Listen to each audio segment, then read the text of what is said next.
Hello, friends, and welcome to the June 25th edition of Weekly Witness, Texas Impact's weekly opportunity for mainstream Texans of faith to learn about public policy issues here in the great state of Texas and have a conversation about how you can engage in the process.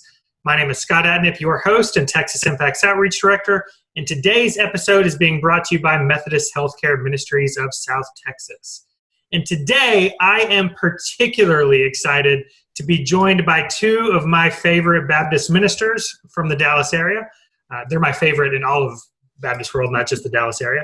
But we have with us Danielle Ayers, Minister of Justice at Friendship West Baptist Church, and Heather Musain, Minister of Missions and Advocacy at Wilshire Baptist Church, for the second in our Weekly Witness series, No One Can Be Silent, Conversations on Racial Justice. This series is featuring dialogues on racial justice among clergy of different races from the same faith tradition. But before we jump into that conversation, I want to recognize once again how rough this year has been. Between pandemics and protests, we all have a lot on our minds. But I think more than ever, that means that we need to step up our participation in democracy. Along those lines, I want to encourage you to check out texasimpact.org and specifically our Texas Faith Votes page. On that page, Texans of faith are invited to pledge to vote based on our shared priorities of health, immigration, climate, and non-discrimination. We want to be able to make a statement to legislators and candidates for office that X thousand number of Texans of faith have taken the pledge so that they know that we prioritize those issues and will vote. That page also has information on organizing vote by mail for eligible voters in your congregation, and we hope that all of you will either consider volunteering to work the polls in November or find a friend to take your place to do that for you. We want Texans of faith to vote in 2020 and vote safely. And so we hope that you and your congregation will promote the Texas Faith Votes campaign.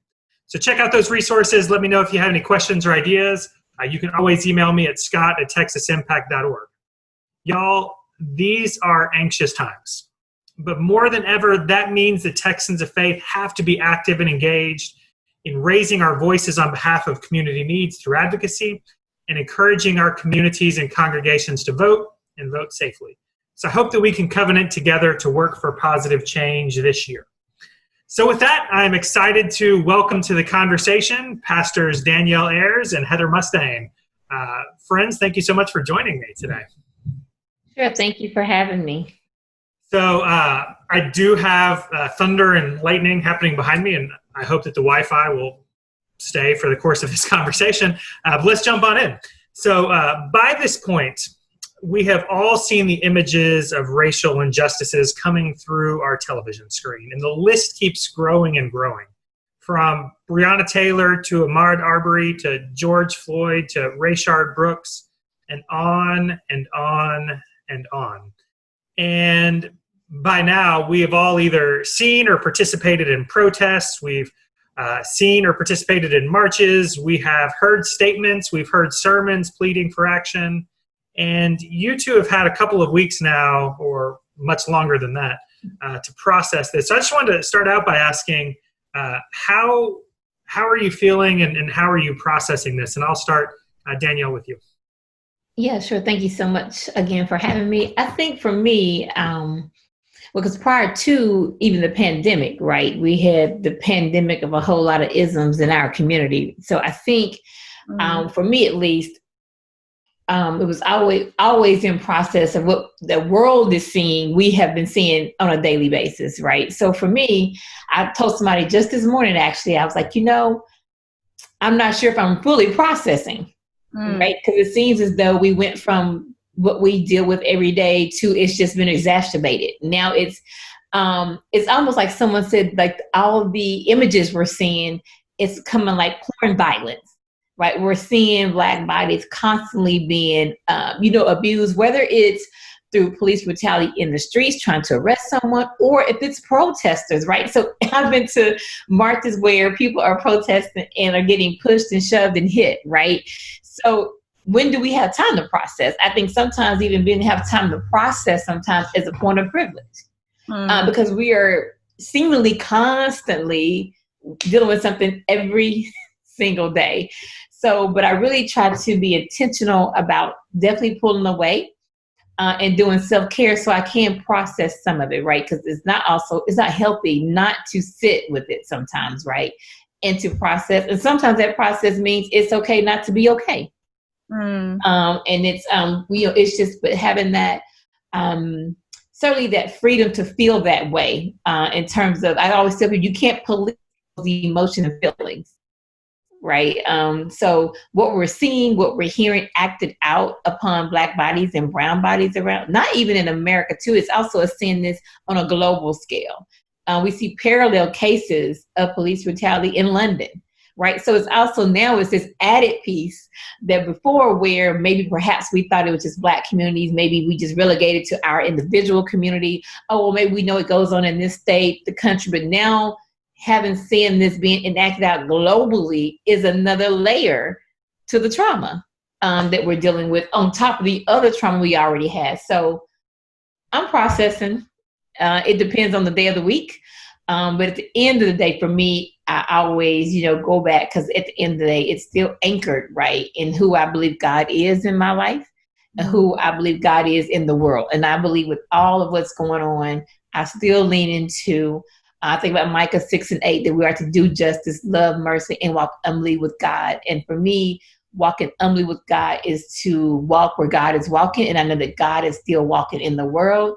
God is walking in protest. God is walking everywhere. So for me, I'm able to pull away and get kind of revived again through prayer, through reading scripture, devotions, and even, different ways too, right? Watching documentaries helps me process.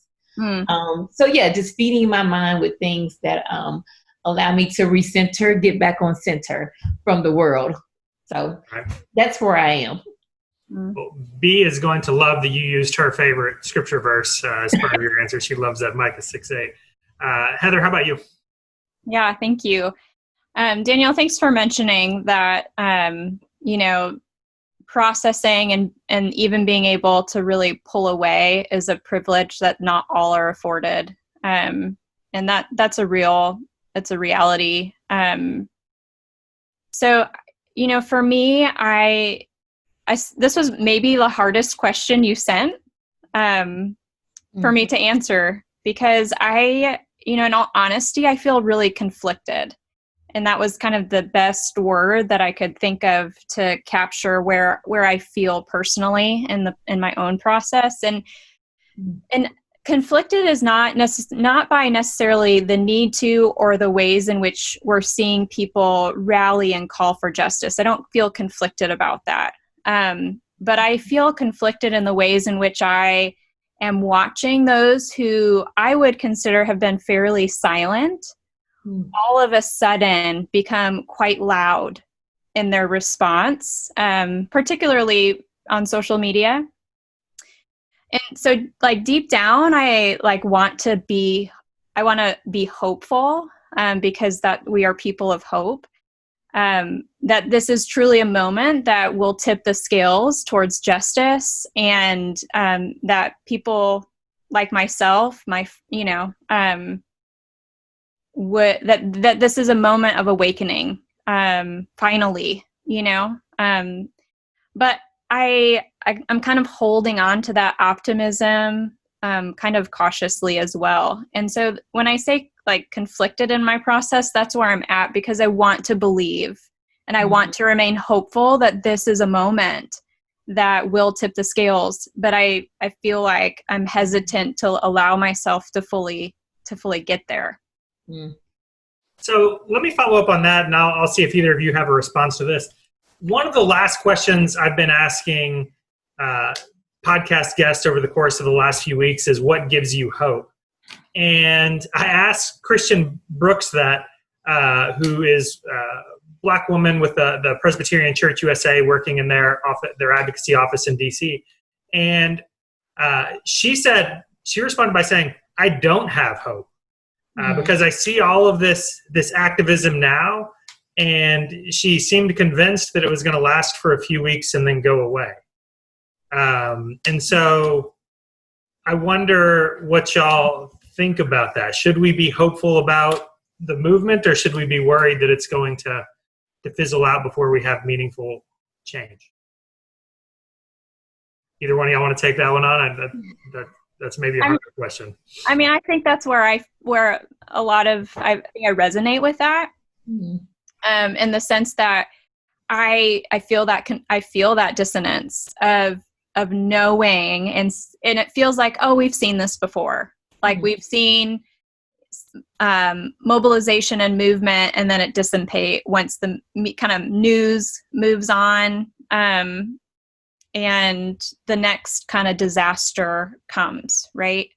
And so, and I maybe chose the wrong word there, but white people in particular, in my experience, are looking for quick solutions so that it can kind of feel like, okay, we've done something and now we can kind of move on, and this isn't the time for that.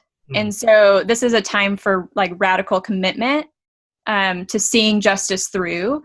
And, that is not an approach that resides deeply within, I think, the white community. So that's where I tend to have a little bit of like caution, and am hesitant to fully be hopeful to what I'm seeing from friends and others that, like I said, they've kind of been silent, and now all of a sudden the pendulum has swung and they're being really loud. And I just, I have some like, what's going on, Yeah. So I would say it this way. Some days I'm more hopeful than others, but I think I land on the side of hope for this reason. So just thinking about the landscape of movements, of how we've seen radical change in America. And I'm thinking about particularly Angela Davis and her, well, not latest book, but certainly the last book I picked up, Freedom is a Constant Struggle. So if we look just on the landscape, the trajectory of what I would call radical changes, at the increments that happen, I think that we are in the midst of, and that may be we're just on the cusp. We may not see it, but I do sense that this is different than what it's been before. And that, again, it's global now, right? I don't remember last time it was like this, right? Where you see it all across this country. I mean, Switzerland, Norway. Right. So what I'm saying is I think this could possibly be a moment where pretty much the stadium is being emptied out. And we have this Kairos moment, this opportunity to create something radically different, and fill the stadium back up to where it's a more just world. And I think looking at some of the young people out here gives me a lot of hope too, because what I'm seeing now are a lot of young people who are not just protesting, not just community organizing, but they're movement building, which means they understand how to build infrastructure so that this does not go away. They understand that this is a long distance race. It's a marathon, not a sprint. And so they understand it can't be driven by personalities or a particular person. Charismatic leadership won't really hold it together. You have to have an infrastructure that survives them. And I think they understand, even if they're being young leaders, that they have to set something up for the next generation that's coming behind them. So seeing that is what gives me hope. I'm like, okay, so they're not thinking just I'm going out and protesting. I'm going to go out and protest, and we're going back. We're going to read. We're going to organize. We're going to put a structure in place to really make this movement sustainable. So that's kind of where I am. I'm hopeful on more days than others, but I'm definitely hopeful, because I just know historically, taking a historical look at that and understand that it's a constant struggle. And you have generations that come along that tip it, that gives us that radical change in society that we're looking for. So yeah, I think that's where I am with hope. Yeah, I think that's interesting with the infrastructure, because my fear is that somebody, or that a legislative body will pass something, right? Like some small changes which might be important, but then a lot of folks think, well, we're done now, right? We did something. Without addressing some of the real systemic issues that go way deeper, right, than something a tiny policy is going to fix. So in terms of infrastructure and keeping a movement going, I wonder how you think Texas faith leaders and congregations are responding so far, and maybe what else you hope that they would be doing. Danielle, we'll start with you again. I'll go start with Heather. Deal. We'll start with Heather. Well, I saw that question. I was like, I'm really not sure how to answer that. Well, two things. So one, much of what congregations are doing is what they were doing prior to, because I think for a lot of congregations it's driven by their theology, right? So the theology was not really understanding. If it was separation of body and soul, then it's what do we do? Right? Because I think if there was always that disconnect that what goes on outside the church is not really the responsibility of the church. It's more, what does it mean in terms of piety, right? What does it mean to live your life in a way that's pleasing God, and not understand that God cares about what happens between Sundays? So all these social issues are very much a part of the church's issues, and how the church not disconnect from community. So I can't speak for all churches, but I do see where some churches, understanding their theological worldview, I think they're doing what they know to do. And sometimes that's simply asking other folks, what do we do? Right? Because they don't know. I've seen some congregation and, doing what they feel is right, probably changing their kiosks, for example, probably putting out a statement, for example, right? Then you have other churches who prior to this moment, had another particular theological worldview where there was no separation. So they were already dealing with these issues. So what it meant for them in this moment was, how do we make this pivot with the pandemic and still deal with these justice issues? Like we're doing, I've been on a gazillion town halls via Zoom because we can't be in space together. So I've seen congregations respond where they pivot and they continue to do the work and really have escalated the work to deal with justice issues. And I've seen some congregations they're struggling on, what do we do? But I like the fact they're struggling as opposed to we're going to ignore it. Because some are completely ignoring it, or they are taking the position that, victim blaming, or, really pushing back against this call for radical change, right? Because the status quo is not working for the majority of the people who are being impacted. And to your point, by passing incremental policy, right? There needs to be a radical shift in that. So that's what I'm seeing. Of course, I don't know all churches. That's just those folks that have a privilege of knowing and being able to follow and see, and talking to some people from congregations. People who attend churches saying, hey, what are you all doing? My churches would not do anything, but I feel I should say something and do something. So it's challenging because, we haven't been here before in terms of the visibility of it. I think the pandemic, it's just a moment. That's why I'm saying it's a Kairos moment, because we've had police killings before, but this, and I think it's because the world has slowed down, right? You can't travel, you're not traveling, you're not as busy. Well, some of us aren't as busy. So your attention, right, is not as divided. So I think this is why this makes this moment, I think, people maybe who perhaps normally wouldn't say something, and I think Heather was mentioning that earlier, it could be because now I'm having to really think about it. I do have to kind of sit with it because it's right here and I really can't run away from it. So that's what I've noticed. And again, it's not every church. It's just those few churches I've had the privilege of knowing and seeing and hearing. And of course, they make public statement that gives me the option of being able to, determine what they're doing and not doing based on what they're saying or not saying. So that's how I will respond to that, what I'm noticing across churches. Are there any observations from you? Yeah, I would agree. I think,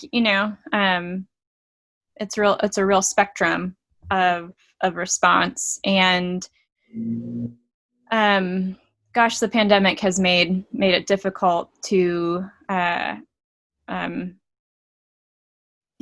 in a lot of different ways to like Danielle was saying, to really know what I think too is that I think for those congregations that were already kind of nurturing and cultivating partnerships and relationships and kind of tilling the soil for this, you see what I've noticed in our own congregation is, we have been doing that for the last 5 or 6 years of really tilling that soil of talking about systemic injustice and oppression and how our privilege contributes to that, and calling out white supremacy from the pulpit. And so because we were preparing ourselves in that way, I feel like our congregation our ability to respond in this moment may be more vulnerable, deeper, and different. And so I think that congregations who are already kind of cultivating that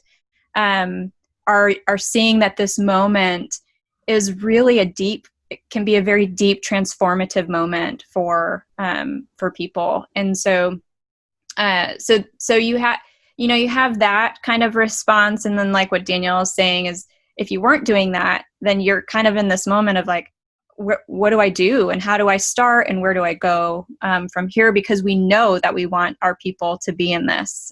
We just don't know.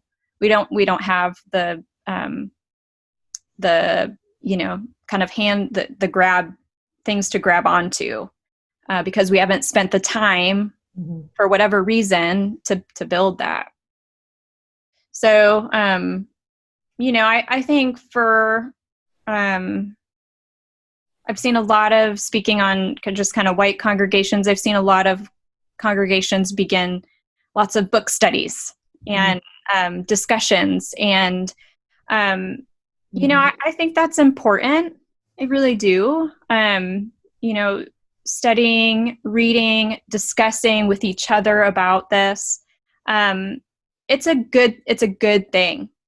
And that work is really ours to do with each other, and but it's not enough on its own is kind of what I would say to that as well. So we want our education and our knowledge, our head knowledge, to be connected with and accompanied by good community-led action. And so that is like, educating's good. And it's ours to do, and we need to do that together. We need to work out our privilege and talk about how, good people can still be racist, and what does that mean? And what's intention versus impact, and all of those things like that. That's stuff we need to do. But it has to be accompanied by action. This is one place where my vote probably won't carry a whole lot of weight, but I vote for more congregations to be doing that intentional work like y'all's are doing. So hopefully this will spur that. So I want to get to policy in a second, but policy aside, what message do you two have for both people of color who are listening as well as our white listeners? And I will start with Heather on this one. How about that, Danielle?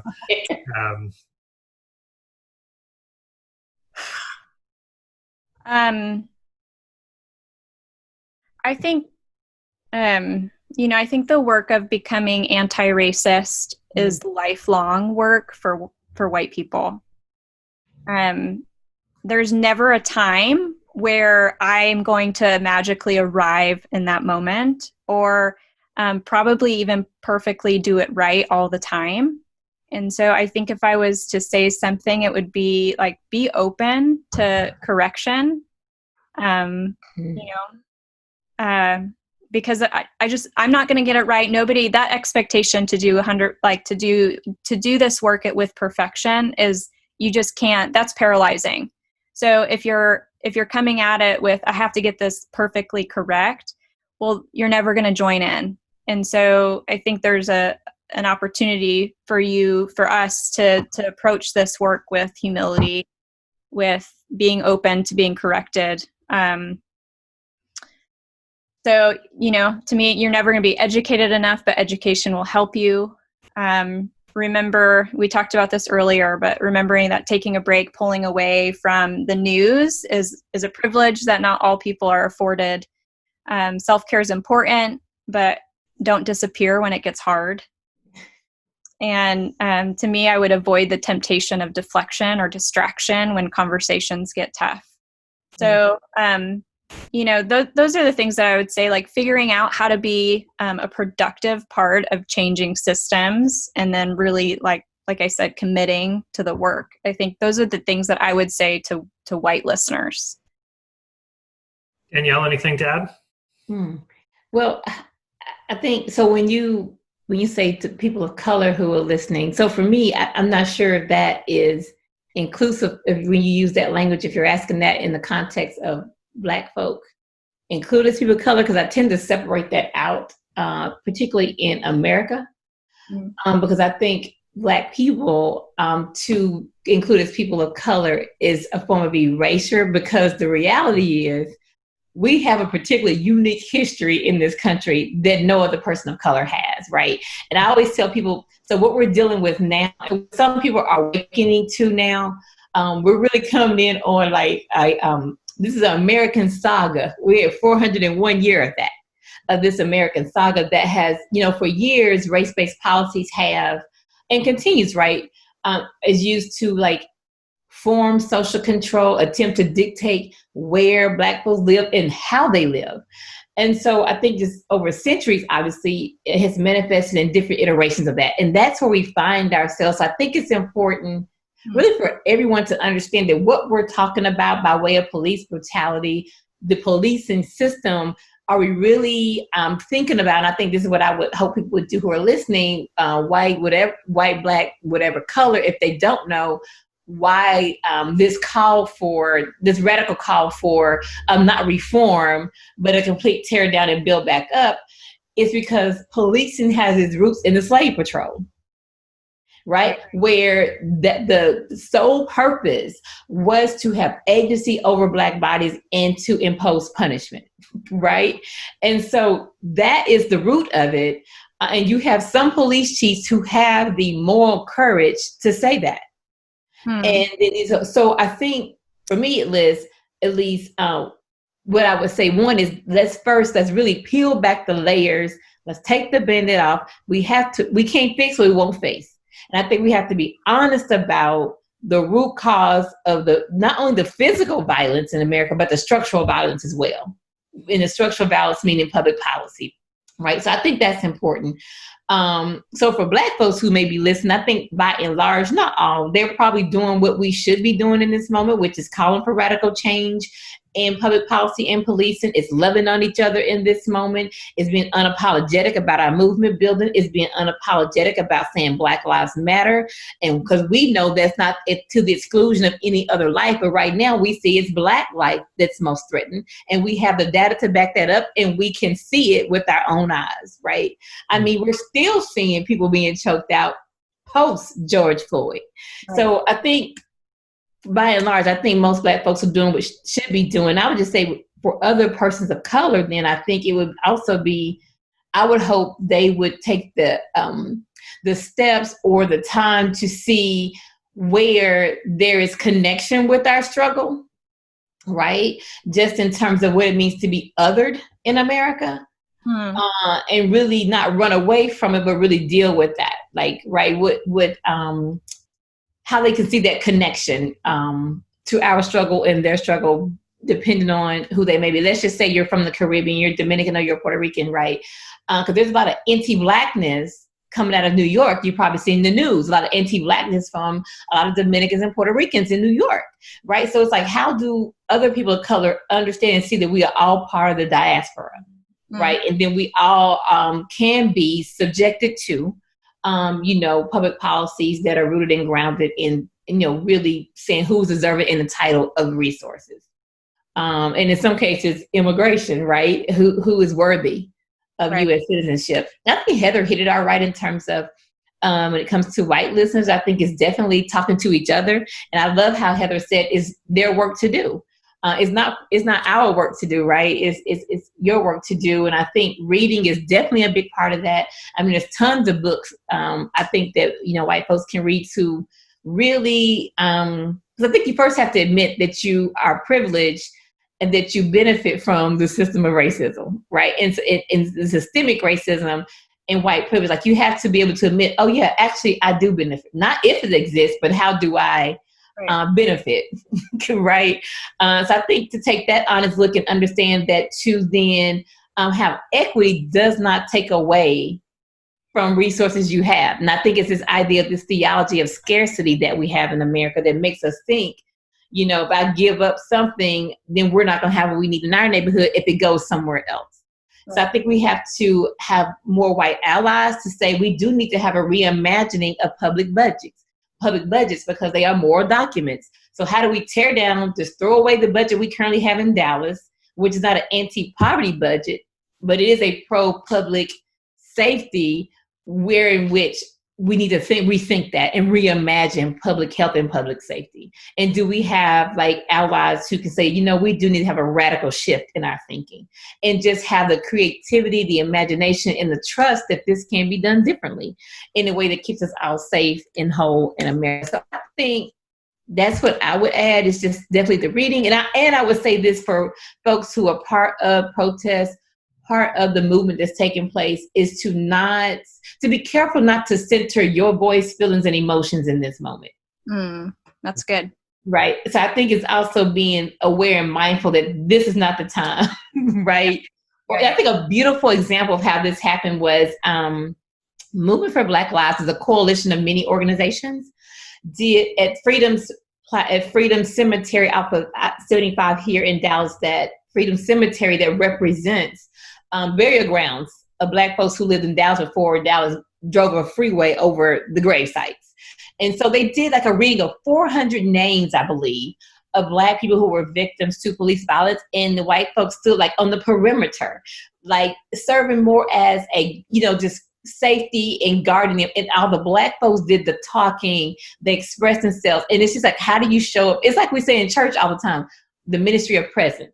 Sometimes it's not for you to talk, it's for you just to be present, right? And so I think that's one of the things I would like to say that, you know, people should lean into and think about in this moment, and particularly maybe white listeners can do that, because that's very much needed and appreciated.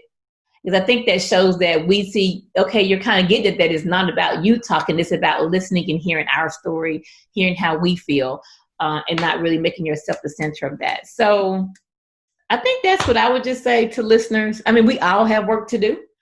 We all at different entry points. And so I would say for every listener, we all need to be lifelong learners of what does it really mean to really go after a just church, a just community, and ultimately beloved community where everyone is able to flourish and we have all that we need.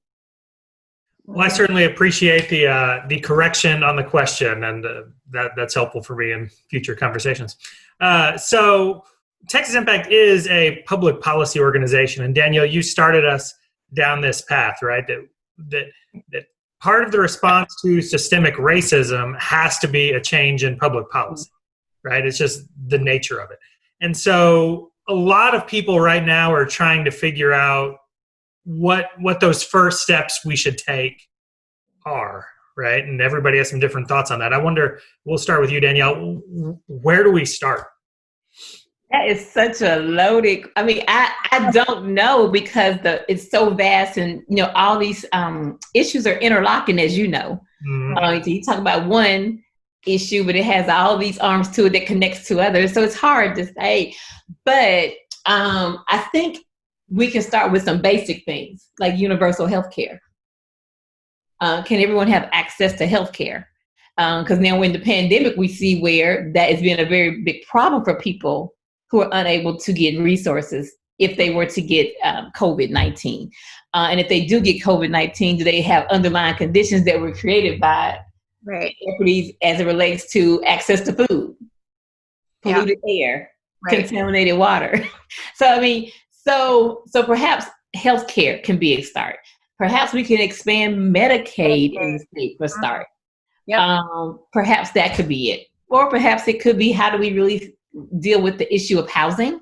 Because that is, shelter is critical as well. So how do we really deal with housing, and how do we have housing policy that really allows for people to have safe shelter, safe home? I know now we're looking at evictions. And so what does that mean for children?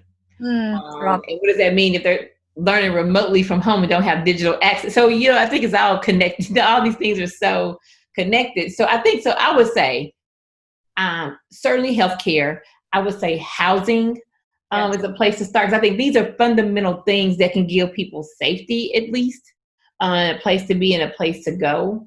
And I also would say with housing, we have to really, housing and healthcare, we have to really deal with historically, race-based policies and not have neutral-based policies, because that cannot do away with those apparatuses that create the injustice to begin with. So I think we also have to be clear about when we talk about what policy changes we're, and you talked about it earlier, Scott, when you said incremental. And I think we have race-neutral policies. That's what you receive. And sometimes intentionally and unintentionally, you just create another system of oppression when you don't. So I think it's also, so I think we think about whatever we want to do by way of policy, we have to make sure that we are clear that these are race-based, many of them race-based policies, and what kind of policies are going to actually disrupt those apparatuses that are in place. I think about the Fair Housing Act. I just had this conversation with someone around housing, building wealth for people. Like, that's a way to build wealth, but people can't do that in terms of being redlined, et cetera, et cetera. So the Fair Housing Act was supposed to do away with discrimination, theoretically. It says, you know what, from this point on, no discrimination in housing. But no one ever dealt with like the apparatus that created. So you still have mortgage companies that don't give mortgages, or subprime loans happen. Homes are not, when you have people who come out to appraise it, is it undervalued? Then you have environmental injustice that creates toxins and pollutants. Nobody wants to buy that. So the house then is not, no wealth is built in that home. So I think all of these things are so interlocked and connected. I don't know where to start, but I guess I lift up this fundamental things that keep people whole and healthy at the foundational level, but you can't stay there, because people should not also be locked into levels of poverty, right? So I think we have to also deal with, these unprecedented levels of impoverishment that's being created, the material impoverishment in particular, that's being created by policy. So let me just go with healthcare, housing. I guess those are two good places to start among a lot of others. So spoiler, yeah. We're not going to finish all of this in the next month, right? Right. Spoiler alert. No fix. Heather, anything you'd like to add to that list? Yeah, I mean, those were kind of top on my list too when, I looked at this question. And I really thought about it too from my own personal experience, because I'll also admit to that, I kind of jumped in this game late.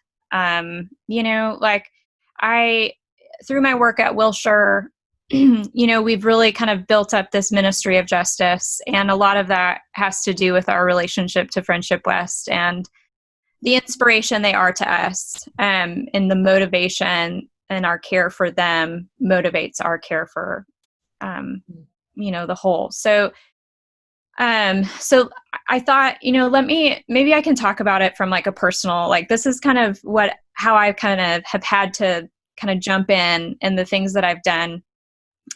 Just because I do think there will be clergy who are listening who really feel like they need that first, okay, but how do I get there? And so for me, it was I needed to return to the basics and relearn government 101. You can't fix a system that you don't know how it operates, right? So it was 20 years ago that I took government in 11th grade. So it was I need to go back and relearn, how do laws even get made, and what kind of mayoral system do we have in Dallas, and how do decisions get made, and who has the power? And, so it begins with really kind of learning and understanding how decisions get made, who's got the power. I started attending and listening in on city council meetings and understanding okay, how do certain council members tend to vote and on issues that I care about? And how do I keep them accountable? I'm in District 14, so okay, David Blewett, I'm listening to you because I need to know, how are you representing me? And do I agree? And if I don't, then I need to keep you accountable to that. So, there's few basic steps like that I think before even jumping into certain policies, it's really important to understand how does this all work if that's an education point that you need. And I did need that in order to really feel like I could kind of jump into the policy level of healthcare predatory lending, hunger, homelessness, housing discrimination, and all of these kind of large systems that keep people from flourishing and keep communities from flourishing. That's helpful and kind of leads into the next question. I'm going to let y'all challenge people on the way out today. What do you hope listeners will do next? We'll start with you, Danielle. Yeah, so I think I would just piggyback on really Heather started when she said what she did, right? Where she just said, let me start with myself. Like, what do I need to do in this moment? And it was, first of all, she made me feel old when she said 20 years ago she was in the 11th grade. Yeah, I'm 37, so yeah, that's right. Yeah. I was like, way longer than that. So I think I would just simply say, and that's wherever you are. That would include me, right? Because I challenge myself every day. So I think it's take a real inward journey and it's like, where am I in this moment, and what do I need to do to be a part of it? And just have an honest conversation with yourself. Because I think that's something people need to answer for themselves as to being told. Because I think if you have that discovery for yourself, you'll have that commitment, right? To do what you have to do to see it through. So that's what I would say. Just take an inward journey and just be honest with yourself. And since we're talking to a Christian audience, I would say really, really pray, right? And seek God in terms of where you ought to go in this moment. I think we all have a part to play because it won't be the same. Everybody's not meant to be in the streets. And it's like, so find your place in this moment, in this global movement of what God would have you do in this moment. Because that's going to be different for different people. Yeah. Danielle, did you post a meme on Instagram or Facebook about that? Like where, it gave like different categories. It was like, not everybody's called to this, but here's like 6 other things that you kind of called to. And I thought, oh, that is so good. So I agree with that. Yeah, because I think one Sunday I listed, like, we have people in our own congregation, like, well, I can't do that. So I list like, well, here are 10 things you can do outside of that. Right. So just give people options, right? And allow people to really find their way. But I will say do something. Yes. Right. Exactly. Yep. Yeah. I would just really kind of jump on that too and say, look for ways in which you can be both responsive and responsible in this moment. We're in a pandemic and we do need to be responsible in the ways that we respond. And, and I often like ask myself, what's mine to do? Because like, I keep using the word paralyzing, but I cannot do everything. Like I can't, even if I want to. And so like asking that question of like, what is mine to do? Right? Like, what is it, like Danielle said, what am I being called to do in this moment? And being honest with yourself about that, because the answer that you get may feel very scary. And that's okay. And, I would say like really making sure that you're influencing, like you're paying attention to, we all have different spheres of influence. And so how can I be a voice in my sphere of influence? Like for me, it's important that I'm looking to be an influencer in the lives of those who are closest to me. We often talk about like racism starts in our, not in the pews, but in our living rooms, right? So like, how am I teaching my daughter and my son to be anti-racist? Or how are we talking about racism with my daughter at 5 years old? Like, yeah, we're talking about it. And, so I think that these are the times where you do have to do a lot of introspection. And then, like vote, right? Like that, I'm not trying to simplify the matter because, that like voting isn't just the answer, but like educate yourself and vote. Our primaries are coming up. We know that voter suppression is a real thing and something that we need to keep our eye on, especially as we head to November. So, so we need to pay attention to what's happening and don't allow ourselves to kind of ignore That's what our administration's hoping that we do, is that we're so concerned and fearful of our health that we're ignoring all the things that are really going to impact lives. All right, so I'll give you each a chance for kind of some closing thoughts or shameless plugs. So Danielle, let's go first again here. So my shameless plug would be tomorrow at 1:00, join Friendship West on Facebook Live. We are taking a public stand alongside with Southern Sector Rising, which is an environmental justice group in Dallas, and particularly around Marsha Jackson, who is a resident who has a toxic waste dump that's literally in her backyard. And she has now had a decline in the quality of life because of zoning practices in the city of Dallas that has allowed toxic waste to really be dumped in her yard, and it has made her very ill among other residents. So tomorrow at 1:00, Facebook Live, we will be making a stand and a statement and a call to action, call for the complete and immediate removal of the toxic waste that is killing her slowly and many others. So while we talk about the physical violence in the streets, we also have dealt with structural violence that kills many people every day. So Friendship West Baptist Church on Facebook. Yes, 1:00. All right. Heather, any shameless plugs, closing thoughts? I have none, but I will say I will encourage you all to tune in to anything Friendship West does. Always. Of Danielle and Dr. Haynes. So.